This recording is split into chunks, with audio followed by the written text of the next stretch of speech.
Hello, good morning. Neil here from ratinghorses.com on Monday morning, the 13th of May. As I speak, time is 10:37 a.m. Well, I hope you're all well. I hope you've had a good weekend, and if you're following the systems, if you're a platinum member, it's been extremely profitable past week. On the screen there, you can see that our systems haven't been updated there on the website. At the end of April, they'll be showing a profit just short of £9,500. That is now well over £10,000 profit to £10 stakes, and that's mainly down to the non-finisher system, which has produced two really big priced winners in the last week at 50 to 1 and 25 to 1, and all those results can be viewed on the website. Just click system results and that will bring you detailed results from all of our systems.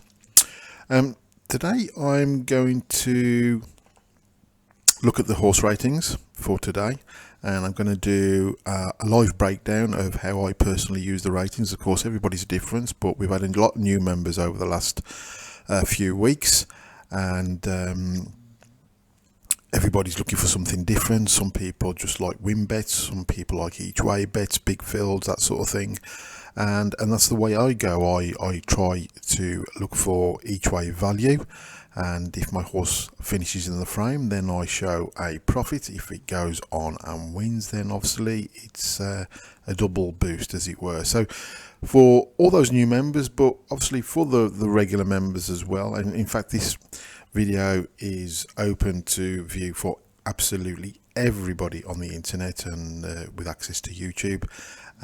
This is how I personally use the ratings, because when you first sign up, it can seem a little bit overawed, so it could be an awful lot of information. But when you break it down, after you've got used to the spreadsheet for a day or two, it is very simply straightforward. When I started ratinghorses.com, I was very keen not to give data overload to members.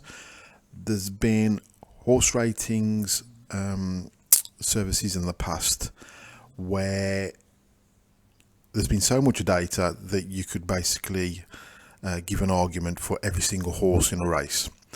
So I wanted to give ratings that concentrated on specific areas, which would make it easy to help break down a race. And for instance, this race in front of us, the 147, 15 runners, I wanted to be able to give you the information that was really important, such as speed figures, algorithms, recent form, power ratings, lifetime horse stats, forecast odds, hour odds, that sort of thing, which helps you to narrow down the field.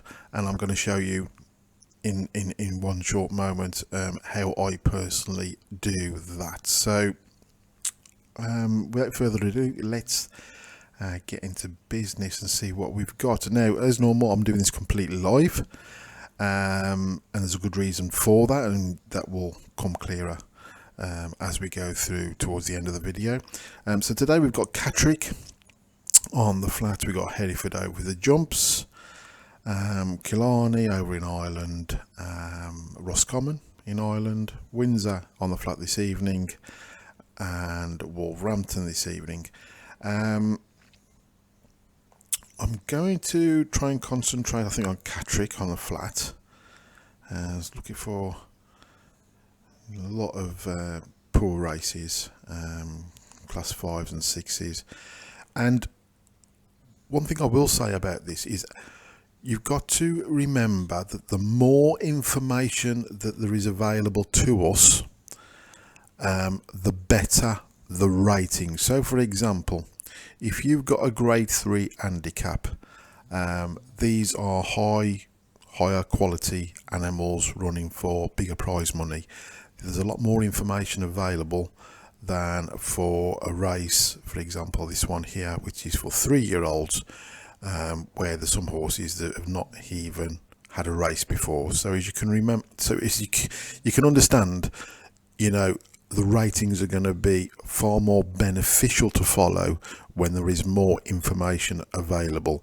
We can only give you a rating on the information that we have, and when horses have only been on the track once or twice, or on some occasions none, then of course those ratings are not going to be as successful as those where we've got lots and lots of information. So please always bear that in mind, and you will notice that the higher grade races, and then you start going into the listed and the group races, that is when our ratings really come to the fore. Okay, but try and ignore the really poor grade races, the sellers, the claimers, the maidens, the novice stakes, that sort of thing, because although our ratings are great, obviously there's more leeway in those ratings when there's not so much information available. Okay, so please always try and bear that in mind.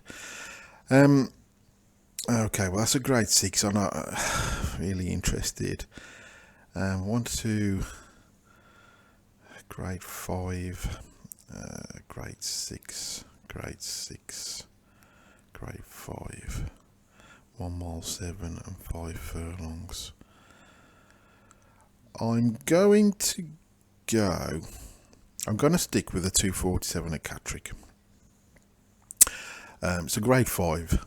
Again, please bear in mind the information, but these horses are 4, 5, 6 years, 9 years old. There's lots of information available, although always take the information with a little pinch of salt, because horses at grade 5 and grade 6 are at grade 5 and grade 6 is because they're not very consistent. So please bear in mind that these are not the greatest animals, and they can have off days more often than not. So, right, with the 247 at Catterick, so I'm going to make a note of this, and this is just quickly how I use the information. As we can see, if we look at the first lot of ratings, there's not an awful lot in the ratings: 9, 9, 10, 12, 13, 14, and then we've got Greek Giant, who is clear at 19. So 5 clear of the rest. So with these ratings, there's nothing I'd want to get rid of straight away. We can see there's a couple of distance winners, and then my boy Max has won at the course before.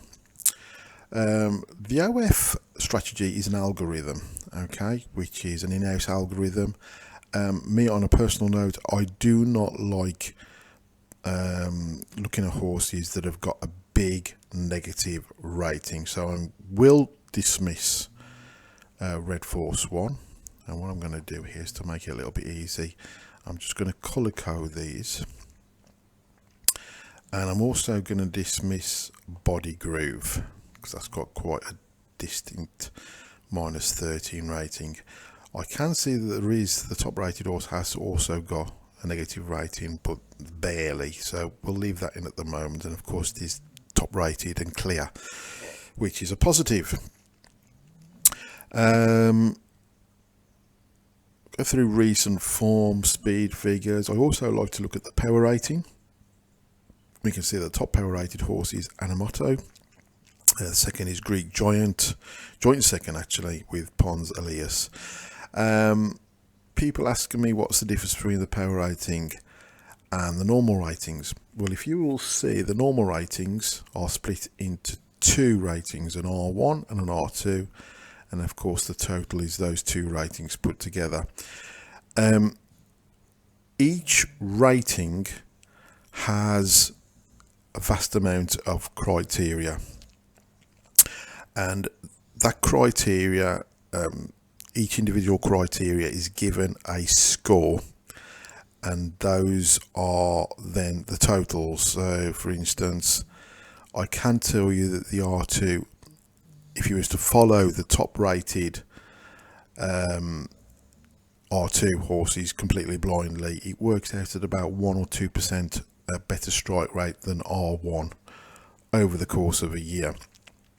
The R1 concentrates more on recent form, more form analysis really for the actual horse against horses that it is a previous run against. Excuse me, that is the hay fever kicking in. So it's more form related. The R2 concentrates on a wider range of information, such as past history and sire data and that sort of thing. We're literally talking hundreds of different criteria. The power rating is a rating given to all parts of the spreadsheet, and what we have done is cut down in each piece of information and give that a score. So for example, obviously the ratings are quite an important part. The algorithm is an in-house algorithm, so if a horse is top rated on our ratings, that will be given more of a score than the top rated algorithm on the OF, if I'm not confusing you even more.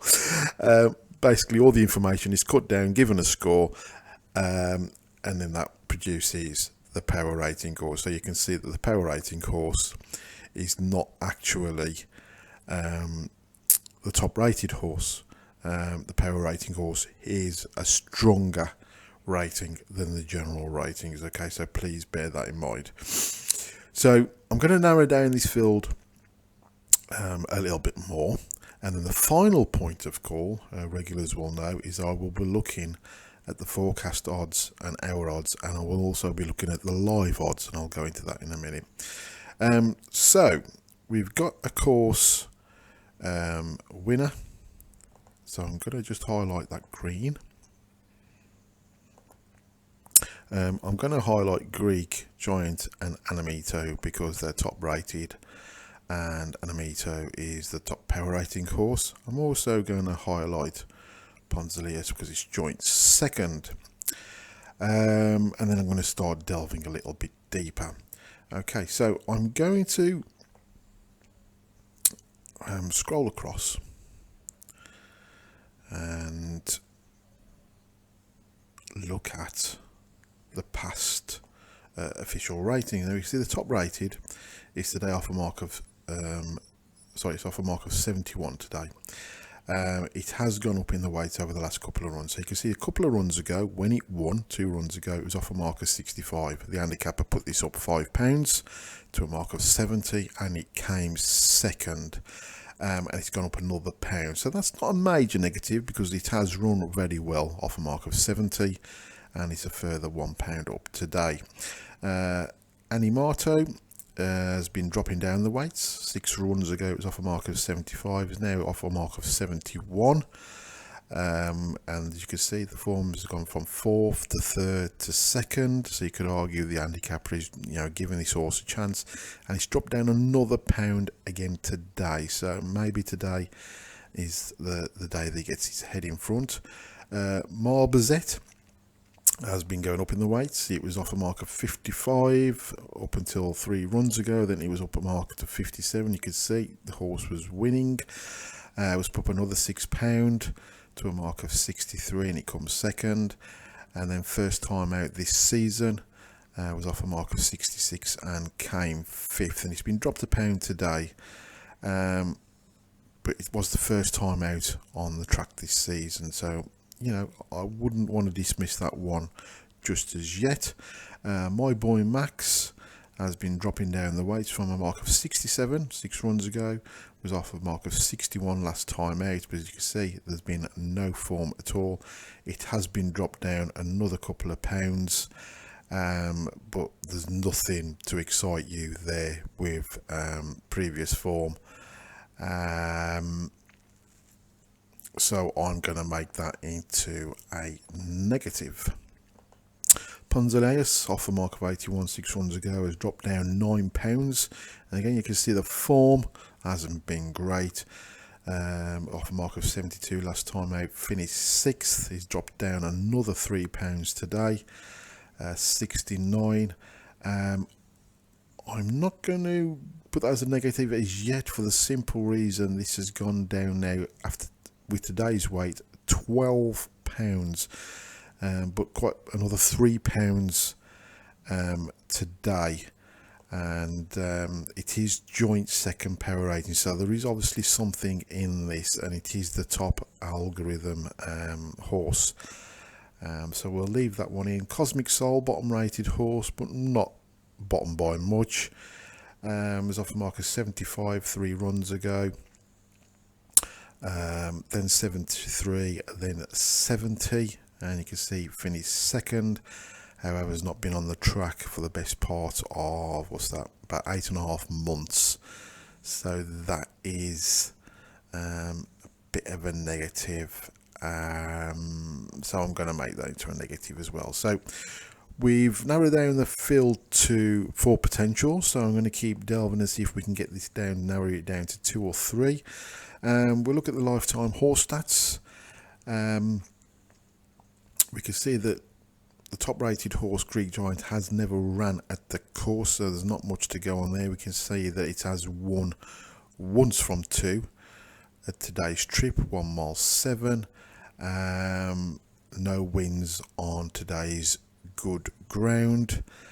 Animito, no wins from 2 on the course.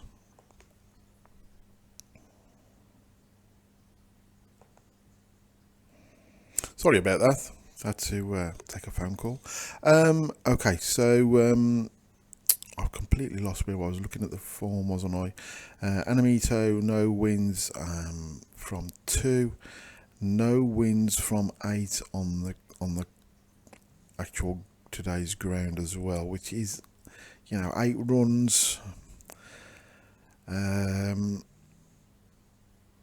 So I think I'm going to have to make that, unfortunately, into a negative, because there's quite a lot of data there and it hasn't got his head in front.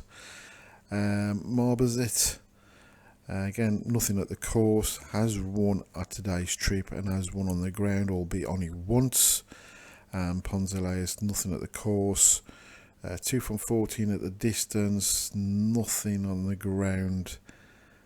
Either. It's obviously that the handicapper is trying to give this horse a damn good chance, dropping it down the weights, but again, these are negatives that you cannot ignore. So now we're suddenly down to 2. Going to look at the trainer and jockey form. Trainer form, Greek Giant, 12%. Ed Dunlop in the last 14 days. Marbazut only 4%. So this means that Tim Easterby has had 52 runners in the last 14 days. Only 2 of those have won. So the trainer is not in great form. Unfortunately, I think that is something that you cannot ignore. 4% strike rate is pretty poor. So I'm going to have to put that as a negative as well, which means we're only left with 1. Greek Giant with N Dunlop and Oyson Oars. So 12% strike rate for the trainer, 9% for the jockey. Nothing to really get too excited about. If we look, we can see that the horse has been in good form, has been put up an extra pound from the second last time out. So, it maybe the handicapper is getting into the grip of it now, but is in good form. 2 runs this season and a first and second, is a distance winner. So lots of positives, but there's a couple of negatives as well, and that is that the horse is going up in the handicap now. Maybe the handicapper hasn't done enough to stop this horse from winning again today, but it has got a slight negative OF algorithm rating, and of course there's nothing to go on course wise. Distance wise, 1 from 2, only 2 runs on the ground, so on the going, so again there's not an awful lot there. I'd rather have no wins from 2 than no wins from 8. So I'm going to now look to see if this horse is going to give us any value. Now ideally I like to look for each way. Now what I'm going to look at here And I'm just going to make a note on my paper here. So just bear with me 1 second, because for me this is quite important. Now these columns are very important. Now the forecast odds are the odds of the horse when the ratings were collated. Okay, so when all the information was put together and the ratings were finalised, which is the evening before racing, obviously it's around 6:30, 7 o'clock each evening.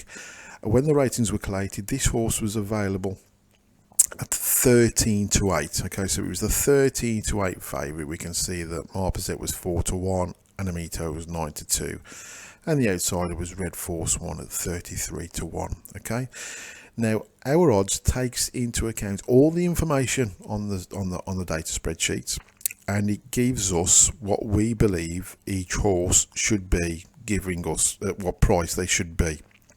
Okay, so we can see that our odds, we believe for this horse to be offering any sort of value, it should be around 4-1. Okay, so obviously it's way shorter. Well, it was way shorter at 13-8 last night. We can see that for us, the best horse in the race, according to all the information, is Anamito. And for us to be looking at this horse, if we hadn't highlighted red, we're looking for around a price of 3-1 to be giving us any sort of value. And last night the horse was available at 9-2. So if we hadn't made this into a negative, we can see that our odds suggest that this horse was offering value last night. So I'm going to pop over to Odds Checker and look at the 247 at Catterick. Here we go. And that's when we can have a look at the prices. Now, I don't like to look at prices before I've looked at a race and narrowed down the field, because I think it clouds your judgment. Now, you can see there's no non-runners in the race. We can see the Greek Giant is available at 5-2 with William Hill. So I'm just going to make a note of that. So if we go back to the spreadsheet, we can see that although it's available at 5-2 when it's drifted, it is still not offering us close to the 4-1 that we believe this horse should be or needs to be to offer us value. So we're not getting that edge on the bookmaker. So this is the only one highlighted. Of course, we've argued and looked and divulged, and for me, Greek Giant is the only one that I'd really want to be concentrating on, but it's not offering us value. Currently available at 5-2. Our odds suggest we should be looking near 4-1 for this horse to be offering us any sort of value, and we're not getting that. On the slight, well, I should say plus side, but it could be negative side, we can see that the price has drifted. It is bigger now than it was last night, 13-8.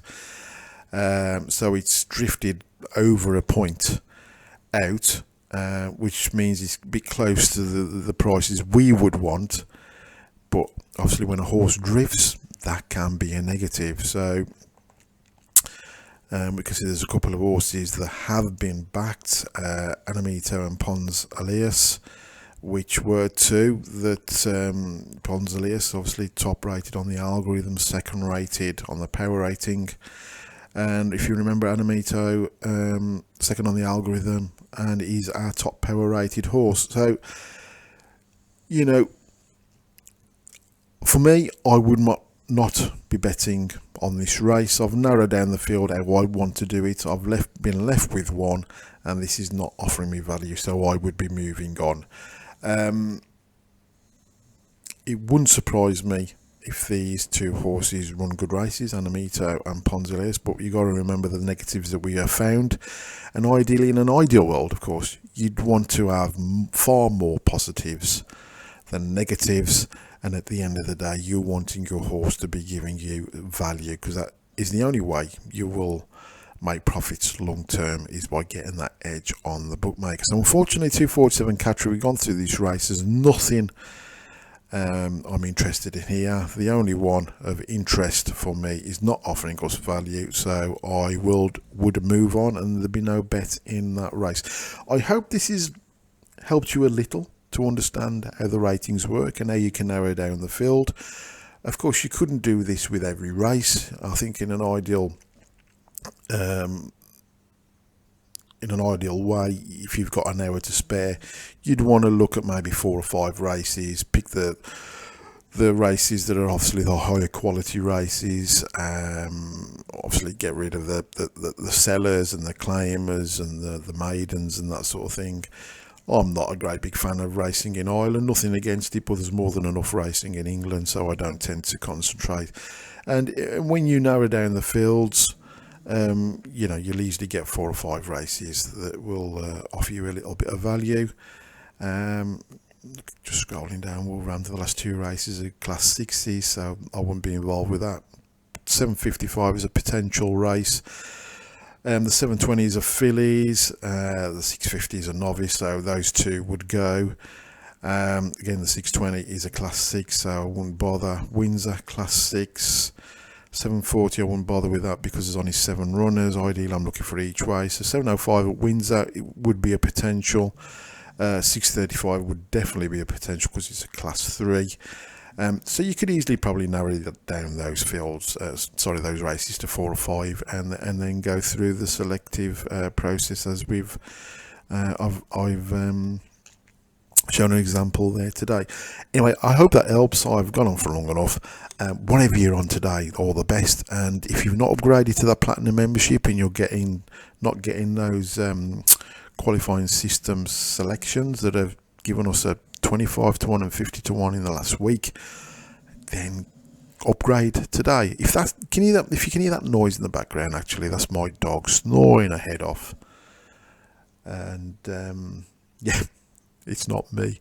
Have a great day. I'll speak to you very soon. Take care.